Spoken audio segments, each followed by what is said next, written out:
요한복음 8장 34절에서 36절 말씀입니다. 예수께서 대답하시되 진실로 진실로 너희에게 이르노니 죄를 범하는 자마다 죄의 종이라. 종은 영원히 집에 거하지 못하되 아들은 영원히 거하나니. 그러므로 아들이 너희를 자유케 하면 너희가 참으로 자유하리라. 아멘. 오늘 말씀의 제목은 사과 한마디에 사람을 얻고 회개 한마디에 구원을 얻는다 라는 제목으로 말씀을 전하겠습니다. 얼마 전에 한국의 그 2호선 상담가 여러분 잘 아시죠? 그분의 유튜브 영상을 봤는데 그 관계 중독을 사랑으로 착각하여 사는 사람들이란 내용의 이야기를 듣게 되었습니다. 관계 중독, 말이 참 어렵죠. 이게 무슨 말이냐면 관계 중독인 사람들은 어떤 관계에 들어가면 그로부터 헤어날 수 없고 또 그 사람으로부터 떨어질 수 없고 떨어지는 순간 불안해서 살 수 없는 일형의 유형의 사람들을 관계 중독이라고 한답니다. 그래서 관계 중독은 어떤 그 폭력성과 연결이 되어 있다고 하는데 이런 관계 중독의 그 첫 번째 유형은 떨어지면 죽는다, 헤어지면 죽는다, 이 사람만 떨어지지 않으면 나는 뭐든지 할 수 있어, 그런 유형의 사람이 있고, 두 번째 유형은 이 사람 내가 도와줘야 산다, 이렇게 구원자 컴플렉스와 비슷한 그런 형태로 이 사람을 위해서는 거짓말도 할 수 있고 내 모든 재산도 쏟아부어서 이런 중독자와 살 수 있다고 합니다. 예를 들면 어떤 가정의 알코올 중독자 그 아내가 술을 많이 마셔서 출근하지 못할 때 남편이 아내 회사에 전화해서 아내가 아프다고 거짓말을 해주어서 아내의 불성실을 아직 남편이 거짓말로 대변을 해준다면 이런 관계가, 이런 부부관계가 건강한 관계일까? 그렇지 않다는 것입니다. 아내의 그 불성실을 대변한 남편은 내가 이렇게까지 아내를 도와주면 언젠가 내 아내는 좋아질 것이다 라는 망상을 가지고 있다는 것입니다. 그래서 지나친 도움은 상대의 독립성을 낮추는 행위라고 말을 합니다. 또 어떤 경우는 아들이 결혼하고 또 아이를 낳고 살면서 사업을 시작하는데 부모님이 이제 부모님과 가족의 도움을 받아서 사업을 시작했다고 합니다. 그런데 사업을 계속 오래 하지 못하고 금방 포기하고 또 부모님에게 또 가족에게 도움을 요청해서 이렇게 몇 번의 실패를 하고 낙심을 한 아들은 또 이혼을 하게 되어서 결국 술 없이는 살 수 없게 되었다고 합니다. 이렇게 이혼한 아들은 또 여자 문제로 구치소까지 갔다 왔다고 합니다. 이렇게까지 아들 뒷바라지를 하던 부모님은 정말 망가져간 아들을 보면서 속이 타들어가겠죠. 그래서 이렇게 간절한 마음으로 상담을 신청했다고 합니다. 그래서 이 아들의 문제를 상담을 받은 상담가는 아들이 술의 문제가 아니라 인내력 없는 자세를 지적했습니다. 지금 먹는 음식과 술도 전체가 주는 그 양육비로 살아가고 가만히 있어도 엄마가 없는 돈을 만들어서 사업 자금을 대주고 또 가만히 있어도 애들을 엄마가 봐주는 이런 상황에서 아들이 움직일 이유가 있느냐라고 이제 어머니에게 지적을 했습니다. 이 상담을 하는 그 어머니에게 아들을 정말 사랑하신다면 아들이 배가 고파서 스스로 나가서 아르바이트도 하고 노가다도 하면서 부모님 없는 사람처럼 스스로 돈을 벌어서 살아야 한다고 조언을 했습니다. 이 말을 들은 어머니는 무척 당황해하며 자신의 아들은 자신이 도와줘야 한다고 상담을 쉽게 받아들이지 못했습니다. 그러자 상담가는 아들을 살리려면 어머니의 결단이 필요한데 첫 번째, 돈을 끊으세요. 두 번째, 아들에게서 이사를 가세요. 세 번째, 아들과 5년간 만나지 말고 떨어져 살으세요. 네 번째, 아들을 살리자라는 간절한 마음으로 그렇게 살아라 라고 조언을 했습니다. 그러면서 아들을 망친 것은 어머니의 무조건적인 지원이 문제였다고 지적을 했습니다. 지금 대한민국의 40대 술 때문에 대한민국 전체가 병동이라고 말을 합니다. 이 술 때문에 많은 가정이 무너지고 또 술 때문에 많은 사람이 망가져가고 있습니다. 예전에는 아버지들이 술을 먹고 가정폭력을 하고 또 외도를 하고 가정을 돌보지 않아서 아내와 그 가정이 평생 고통을 당하고 사는 가정이 허다했습니다. 그런데 지금은 아버지뿐만 아니고 어머니 또는 그 자녀들의 술 문제가 굉장히 큰 문제가 되고 있습니다. 집안에 술 먹는 사람이 술을 가족에게 사달라고 하면 사주지 않으면 집안을 쑥대밭으로 만들고 폭력을 행사하기 때문에 또 싸움이 끊이지 않기 때문에 대부분 집안의 평화를 위해서 술을 사다 줍니다. 술 때문에 고통을 받고 술을 끊으라고 말을 하면서도 가족이란 이유로 술을 사다 주는 것이죠. 그래서 술을 사오지 않으면 더 큰 폭력으로 이루어지기 때문에 그 사람이 죽기 전까지는 그 가족들이 이 지옥에서 벗어날 수 없는 것이 현실입니다. 그래서 예수님 믿는 사람들조차도 가족의 술 중독 때문에 평생의 기도 제목이고 고통 속에서 살아가고 있는 것이 사실입니다. 그럼 술 먹는 사람만 없어지면 이 곧 지옥에서 벗어날 수 있을까요? 불행히도 그렇지 않습니다. 왜냐하면 한국은 유교 문화, 불교 문화로 죽은 사람을 기억하는 제사 문화가 있습니다. 그런데 이 제사는 보통 사람들이 조상을 기리는 그런 행위라고 생각을 하잖아요. 그런데 실제로 그렇지 않습니다.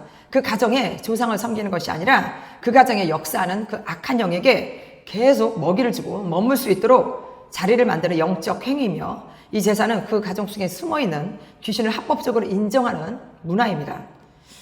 그런데 우리 눈에는 보이지 않지만 사탄이란 존재가 아버지 조상 또 어머니 조상 속에 숨어서 계속 대를 이어 사람 속에 살아가기 때문에, 할아버지가 술 중독자이면 아버지 때에 술 중독자가 나오고, 또 아버지 때에서 아들에게 술 중독자가 나와서 대를 이어 중독의 고통이 이어지고 있는 것이 현실입니다. 그럼 이 가정마다 끊어지지 않는 중독을 어떻게 해결할 것인가? 이런 상담 프로에 나가서 상담을 받고 조언을 받으면 해결할 수 있을까요? 물론 어느 정도는 도움을 받을 수 있을 것입니다. 그러나 사람 속에 깊이 숨어있는 그 중독의 근본적인 귀신 문제는 그 누구도 해결할 수 없습니다. 오직 인류의 창조자이시고 우리를 만드시고 우리의 주인이신 예수님께서 가정에 흐르는 저주, 중독의 문제를 예수님이 직접 끊어주신다고 약속하십니다. 오늘 우리가 읽은 요한복음 8장에 죄를 범하는 자마다 죄의 종이라, 아들이 너희를 자유롭게 하면 너희가 참으로 자유로우리라 라는 말씀이 있습니다. 중독은 단순히 나쁜 습관이 아니라 그 중독의 죄가 사람 속에 들어와서 주인 행세를 하여 계속 죄를 짓게 만드는 것입니다. 그래서 사람이 술을 먹는 것이 아니라 술이 사람을 먹는다라는 말도 있지 않습니까? 그래서 술을 끊고 싶은데 끊지 못한다. 또 음란을 끊으려 해도, 보지 않으려 해도 어떤 상황과 시간만 맞으면 다시 음란을 열어보고, 또 마약과 도박, 게임, 인터넷, 쇼핑몰 이런 거에서 벗어나지 못하는 이런 상태가 실제로 내가 하는 것 같지만 내 안의 죄가 계속 나를 이끌어 가기 때문에 죄의 종이 되는 것입니다. 그래서 우리가 끊어지지 않는 그 중독의 문제를 놓고 기도할 때에 우리의 기도가 우리의 그 영계 속에 들어가서 우리 가정에 흐르는 중독의 영과 악한 영들 있는 곳에 우리의 기도가 그곳에 들어가서 그것을 무너뜨리고 부서뜨리고 파쇄하고 쫓아내고 불로 태워버리는 엄청난 힘이 우리의 기도로, 우리의 찬송으로, 우리의 부르짖는 기도가 그 일을 해낸다는 것입니다. 정말 생각만 해도 놀랍지 않습니까? 그래서 우리가 눈에는 보이지 않지만 우리의 부르짖는 기도, 주여 하는 우리의 영적인 그 파장을 통해서 내 안에 귀신들을 물리칠 수 있는 힘을 성령께서 성령께서 하나님의 자녀인 우리에게 주신 특권이라는 것입니다. 그러나 이 특권은 일주일에 한 번 교회에 가서 예배 잠깐 드리고 나머지 세상 속에서 살아가는 그런 사람에게는 알지도 못하지만 나타나기는 힘든 능력입니다. 그래서 매일 찬송하고 매일 기도하고 매일 부르짖는 자에게, 매일 하나님을 찾는 자들에게 주시는 하늘의 능력이라고 생각을 합니다. 정말 실력 있는 상담가가 정말 신의 한 수에 상담을 해주어서 그 중독자들의 삶이 바뀐다 하더라도 그 가정에 흐르는 저주, 대를 이은 이 중독은 우리의 노력과 힘으로는 할 수 없는 부분입니다. 이것은 오직 예수 그리스도의 보혈의 능력으로만 이 저주에서 끊어낼 수가 있습니다. 최근에 이혼 위기 가정이 이혼 그 상담 프로에 나와서 상담을 했는데 우리 주변에 일들이고 정말 숨막히는 이야기였습니다. 이 가정은 아내가 출산을 하고 얼마 되지 않아 남편이 다른 여자와 바람이 나서 딴 살림을 차리고 나몰라라 하다가 바람난 여자와 잦은 싸움으로 다시 본부인에게 돌아왔답니다. 이때 이 본부인은 이 남자와 정말 사는 것이 죽기보다 싫었지만 아이에게 아버지가 있어야 한다는 그 생각에 남편에게 다시는 바람피지 말라고 다짐을 받고 다시 살게 되었답니다. 그러나 남편은 다시 몇 번의 외도를 하였고 그때마다 부부싸움이 커지고 남편과 아내는 각자 술을 마시면서 또 남편은 아내에게 소주병을 던지면서 위협을 하고 화가 나면 꼬투리를 잡아서 때리고 또 때리고 폭행과 폭언이 끊이지 않았답니다. 이런 상황에서 어린 자녀가 경찰에 신고하는 날도 있었고 또 어린 자녀가 부부의 그 잦은 싸움으로 심각한 병이 들기 시작했다고 합니다. 이런 남편에게 왜 이렇게까지 아내를 폭언하느냐라고 물어보니까 자신의 아내는 자신의 단점을 계속 얘기하고 자신을 격분하게 만들었다고 모든 것을 아내의 탓으로 돌리며 반성의 기미가 전혀 없었습니다. 이 프로에 이혼하려고 참석한 출연진들은 이 부부의 영상을 보면서 이 남편을 때려 죽이고 싶다, 정말 무섭다, 뻔뻔하다 등등 다들 화가 난 반응이었고 저렇게 살 바엔 차라리 우리 부부가 더 낫다라는 그런 안도의 반응도 있었습니다. 이에 상담가는 이 남편을 상담하는 자리에서 저는 이런 남자 얼굴을 잘 쳐다보지 않아요. 왜냐하면 사람 같지 않아서 정말 제정신이 아닌 남자다. 말보다는 때리는 게 쉬운 사람이다. 그럼에도 당신이 결혼 생활을 계속 유지하고 싶다면 아이와 엄마에게 자신의 잘못을 사과해야 하고 심지어 벌도 받아야 한다라고 조언했습니다. 그러면서 나중이 아니라 지금 상담하는 이 자리에서 자신의 죄를 인정하고 아내에게 진심으로 사과하라고 권면했습니다. 이에 남편은 무거운 입을 열고 심호흡을 하면서 한 번도 아내에게 사과해보지 않았던 남편은 용기를 내고 아내를 바라보면서 이유 불문하고 진짜 미안하고 폭행한 것을 잘못했다면서 앞으로 잘하겠다고 진심으로 아내에게 사과를 했습니다.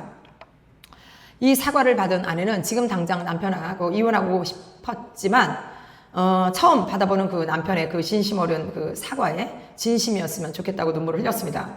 남편도 그동안 그 자신의 잘못을 후회하고 왜 진작 아내에게 미안하다고 사과 한마디 하지 않았을까라고 눈물로 후회를 했습니다. 저는 이 프로를 보면서 정말 돌짝 같은 이 남편이 자신의 아내에게 자신의 잘못을 용기 있게 사과하면서 결혼 생활 지옥에서 살고 있는 그 아내의 마음이 눈노뚝 녹았으면 좋겠다는 생각을 들었습니다. 우리가 말 한마디에 천냥빚을 갚는다라는 말도 있지 않습니까? 그래서 우리가 사과 한마디에 사람을 살릴 수도 있고 회개 한마디가 우리의 인생을 바꾸고 지옥에서 천국으로 옮길 수 있다고 생각을 합니다. 지금 대한민국이 술 때문에 병동이라고 하는데 저는 귀신공화국이라는 말도 덧붙이고 싶습니다. 지금 한국 교회뿐만 아니라 전 세계가 교회가 찬양과 부르짖는 기도가 멈추었기 때문에 교회가 귀신을 쫓아주기는커녕 귀신을 불러들이고 있고 귀신이 마음대로 사람 속에 들어가서 가정이 무너지고 사람들이 술 중독, 마약 중독, 음란 중독, 게임 중독, 핸드폰 중독, 수많은 중독에 걸려서 공허한 마음을 교회를 찾는 것이 아니라 점쟁이를 찾고 무속인들을 찾는 귀신공화국이 되었습니다. 지금 이 세대는 배가 고파 죄를 짓는 것이 아니라 너무 풍요롭고 여유 있기 때문에 죄를 짓는 세대가 되었습니다. 그래서 이 중독은 예수님 믿는 가정이나 믿지 않는 가정 모두의 고통의 문제가 되었습니다. 그래서 이 세대는 정말 부르짖는 천장이 뚫어지게 부르짖는 기도를 하지 않으면 나의 구원도 가족 구원도 정말 어렵게 되었습니다. 내가 정말 사랑하고 아끼는 자식의 앞날도 어렵게 되었습니다. 귀신들이 예수님 믿지 못하게 이들의 눈을 가리고 귀를 가리고 있기 때문에 복음을 듣지 못하는 것입니다. 그래서 가족 안에 예수님 믿는 우리가 먼저 나서서 우리가 몸을 불사르게 우리가 먼저 희생하여서 부르짖어야 합니다. 어떻게 되겠지? 나만 구원받으면 되겠지? 하고 아니라고 이기적으로 생각하는 것은 영적으로 병이 들고 잠이 든 상태입니다. 그래서 도전하십시오. 희생하십시오. 너는 내게 부르짖으라. 내가 너에게 응답하겠고 내가 알지 못하는 크고 비밀한 일을 내게 보이라 라고 말씀하신 하나님의 특급 비밀을 우리에게 아낌없이 말씀해 주신 예수님을 진심으로 믿으시는 저와 여러분 되기를 간절히 바라겠습니다.